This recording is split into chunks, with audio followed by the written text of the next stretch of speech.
Motivational speaker છે તેઓ, એમનું આ તબક્કે સ્વાગત છે અને એમને નમ્ર નિવેદન છે કે સ્ટેજ ઉપર આવી અને 15 મિનિટ સુધી આપ આપની સ્પીચ આપશો.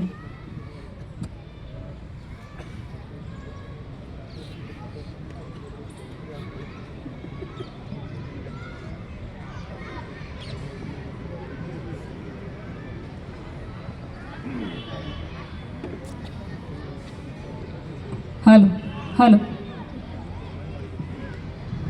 સર્વેને મારા નમસ્કાર. મોટિવેશનલ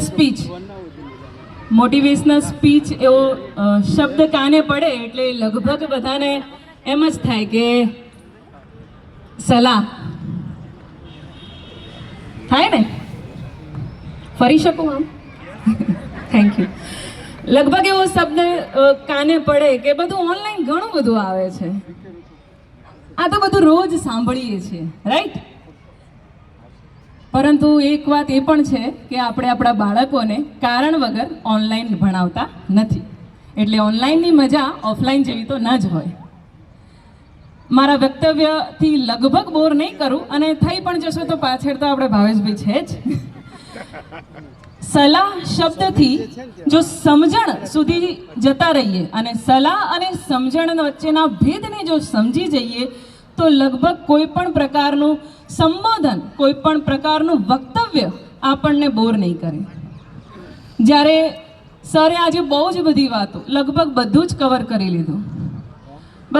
બધા જ ગુણો આપણી અંદર છે, એટલે સલાહનું તો અહીંયા કોઈ સ્થાન જ નથી. પરંતુ કોઈ પણ વિષય વિશેની જો સંપૂર્ણ અને કોઈ માહિતી મળે તો એ સમજણ અવશ્યથી થઈ શકે છે. એટલે વિષયને સમજવું એ આપણું નોલેજ વધારે છે. મને ખુદને પણ પર્સનલી સલાહ નથી ગમતી, એટલે હું પણ અહીંયા સલાહ નહીં આપું. સમજણ વિશેની વાત કરું તો આપણે દુનિયામાં કરોડો વિષય છે, પરંતુ આપણે કોઈ એક બે કે વધારેમાં વધારે 10 વિષયો વિશે જાણકાર હોઈએ.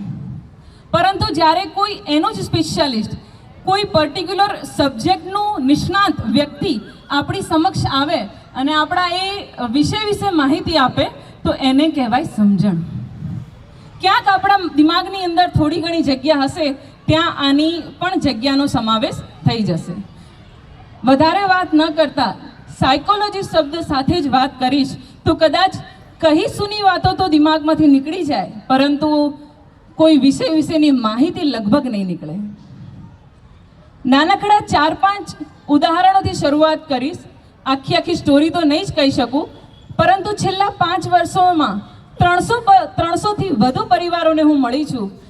એના અનુભવના આધારે કહી શકું તો 3 વર્ષના નાના બાળકની અમુક ટેવો, જેમ કે મોઢામાં નખ ચાવવા, બરાબર, વારે ઘડી ગુસ્સો કરવો, અતિશય અનબિલીવેબલ એવો બિહેવ કરવો કે જે આપણે નોર્મલી ના જોયો હોય.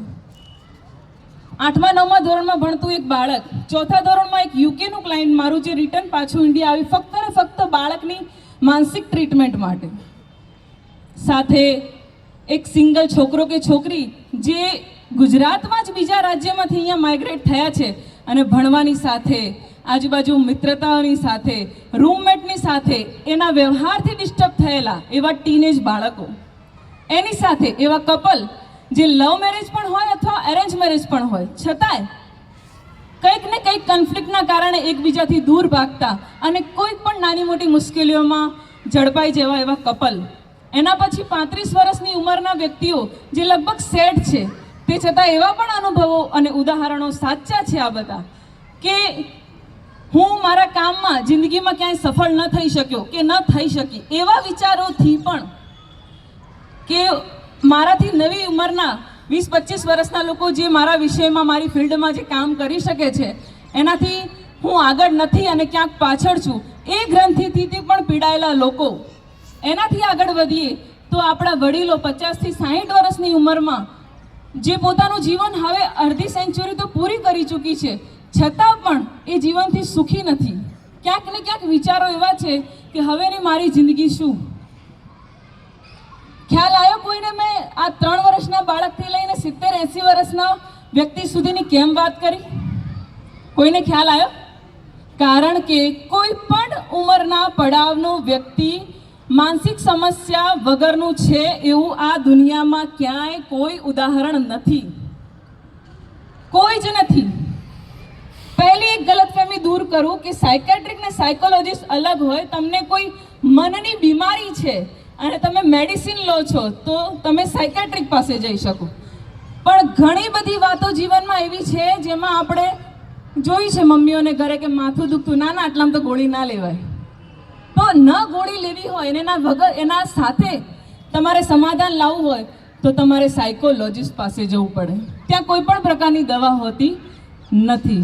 બીજી સૌથી મોટી ગેરસમજ એ છે કે એના પગથિયા ચડ્યું એટલે વ્યક્તિ ગાંડું.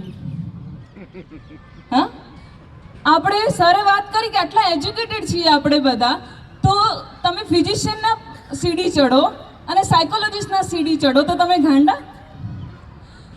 આજે તમારા આંખો આગળથી એક મોટો પડદો હટાવી દઉં, કદાચ કોઈક લોકોને કદાચ ખરાબ લાગે, પણ જેના જીવનમાં ડિપ્રેશન નથી આવ્યું ને એ નોર્મલ અને ટિપિકલ માણસ છે. જેના જીવનમાં ડિપ્રેશન અને સ્ટ્રેસ આવ્યો છે ને એ સૌથી હોશિયાર માણસ છે.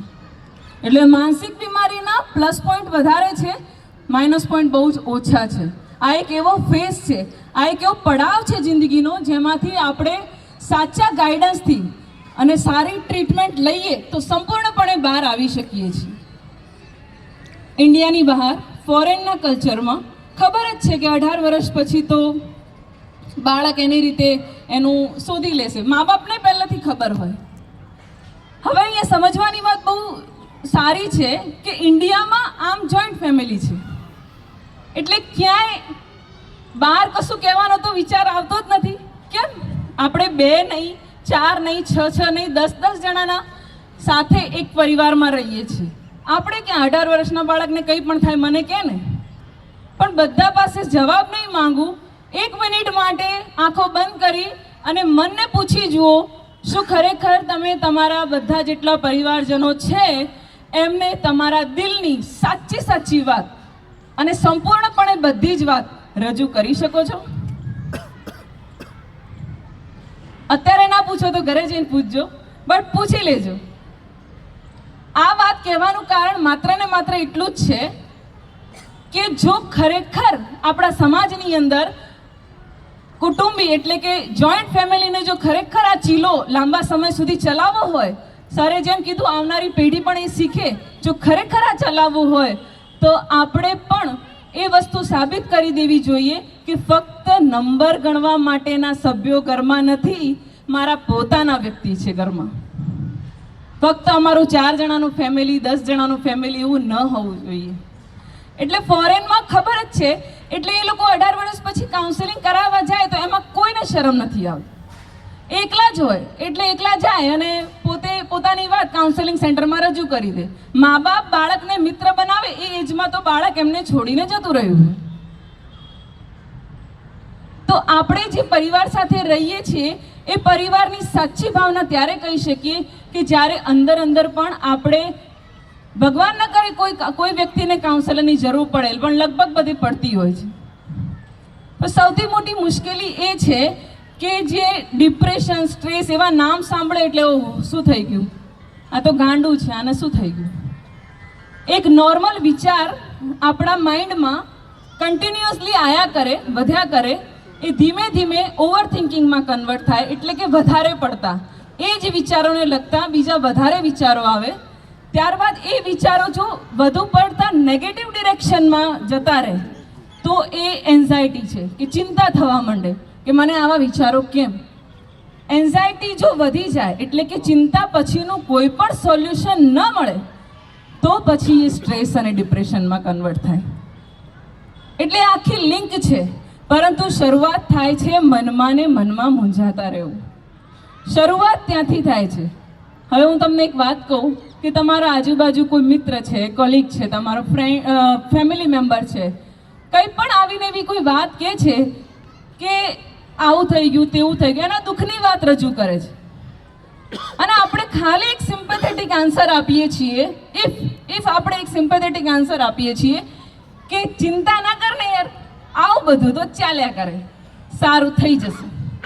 આ 3 શબ્દો સારા કહેવાય? ખોટું શું બોલ્યા એમાં? નેગેટિવ તો કંઈ ના બોલ્યા, પોઝિટિવ બોલ્યા ને સારું થઈ જશે, ચિંતા ના કર, આ બધું ચાલ્યા કરે.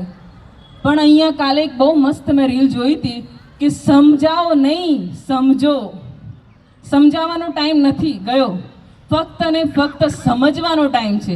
એ જ્યારે તમારી આગળ કોઈ દુઃખનું પ્રસંગ રજૂ કરે છે અને 2-3 દિવસમાં તમને કોઈ બેડ ન્યૂઝ સાંભળવા મળે, બધાને ખ્યાલ આવી જ ગયો હશે, તો તમને કેવું થાય?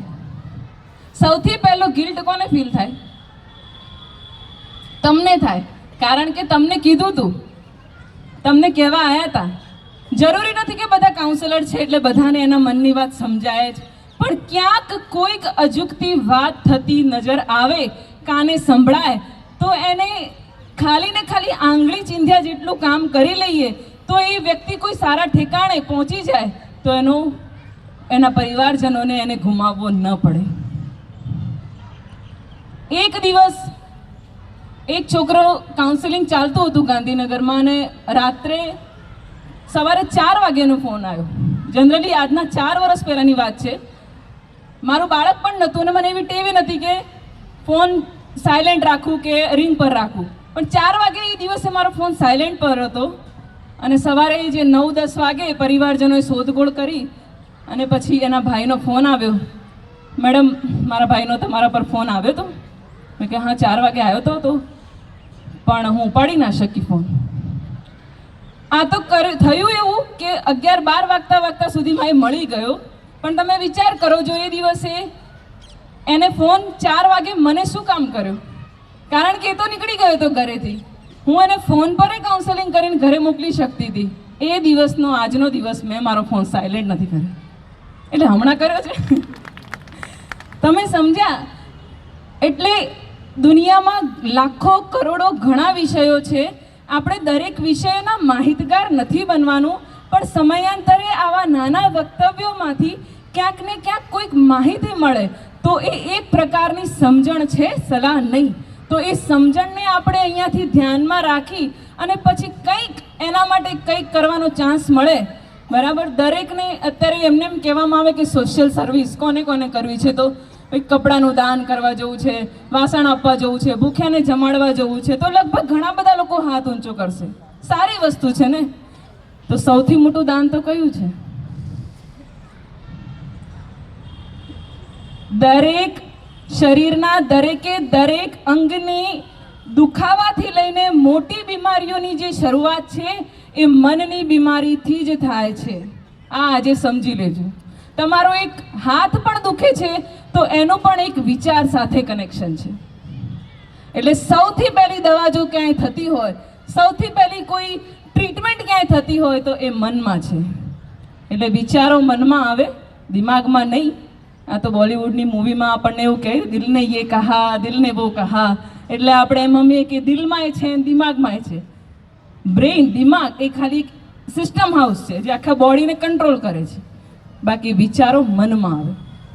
એટલે ઘણા બધા કેટેગરીના ઇમોશન જે છે, એટલે ઘણા બધા લોકો એવી કમ્પ્લેન કરે, ગુસ્સો તો ના જ આવવો જોઈએ, ખોટું તો ના જ લાગવું જોઈએ, રડવું તો ના જ આવવું જોઈએ. અહીંયા થોડુંક ઠહેરીને સમજવાની જરૂર છે કે ગુસ્સો, દુઃખ, ખોટું લાગવું આ બધા નેગેટિવ કેટેગરીના ઇમોશન છે જે પણ માઇન્ડમાં રહે છે, અને પોઝિટિવ કેટેગરીના ઇમોશન જે છે, સુખ, સંતોષ, એ બધા પણ ઇમોશન છે. જેમ કોઈ ગુડ ન્યૂઝ સાંભળી અને 1 કલાક, 2 કલાક, 1 મહિના સુધી એનું સેલિબ્રેશન નથી કરતા, એવી રીતે જો સમજણ આપવામાં આવે કે દુઃખની ઘટનાનો પણ આપણી આગળ કોઈ દુઃખની ઘટના પણ રજૂ થાય તો પણ એક ઇમોશન છે, એને પણ બેલેન્સમાં રાખવું જરૂરી છે.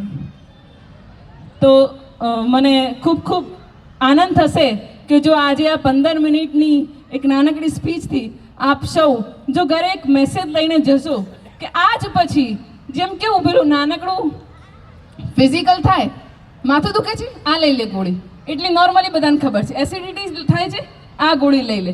જેવી રીતે શરીરની અમુક દેશી નુસ્ખા અને એલોપેથી, હોમિયોપેથી સાથે આપણે બધા જાણકાર છીએ કે આ દવા લેવી જોઈએ, આ ટ્રીટમેન્ટ કરવી જોઈએ. ફક્ત એ જ રીતે હવે સમય એ છે કે માનસિક રીતે પણ હવે આપણને ખબર હોવી જોઈએ કે આપણે ડિસ્ટર્બ છીએ, મૂડ ઓફ છે, રડવું આવે છે, દુઃખ લાગે છે, ખોટું લાગે છે, તો કંઈક એની પાછળ કારણ છે અને આની ટ્રીટમેન્ટ શું હોઈ શકે. બસ આટલે સુધી મારે રજૂ કરવું હતું. ખૂબ ખૂબ ધન્યવાદ ગિરીશભાઈ અને એમની ટીમનો ખૂબ ખૂબ આભાર માનું છું કે મને અહીંયા મારી વાત રજૂ કરવાનો મોકો આપ્યો. અને પર્સનલી કોઈને મને મળવું હોય કે મારો વિઝિટિંગ કાર્ડ લઈને, આ વસ્તુ એવી છે ને હજી સુધી 5 વર્ષ સુધી દુનિયામાં આપણે નહીં કહીએ કે અમે કાઉન્સેલિંગ કરાવવા ગયા હતા. એટલે હું એ સમજું છું. એટલે લોકો પર્સનલી તમે બધા કોન્ટેક્ટ કરી શકો છો. આ 100% કોન્ફિડેન્શિયલ હોય છે, એથિકલ હોય છે. Don't worry. સર્વેને મારા નમસ્કાર. ખૂબ ખૂબ ધન્યવાદ પ્રિયંકાબેન. આભાર. સમાજ પણ આપનો આભાર માને છે. એક નવી ઇન્ફોર્મેશન આ તબક્કે અમને મળી છે. મંત્રી ગિરીશભાઈએ એક જાહેરાત કરી છે કે પ્રિયંકાબેનનો એક સેમિનાર આપણે આગળ ગોઠવીશું, જેથી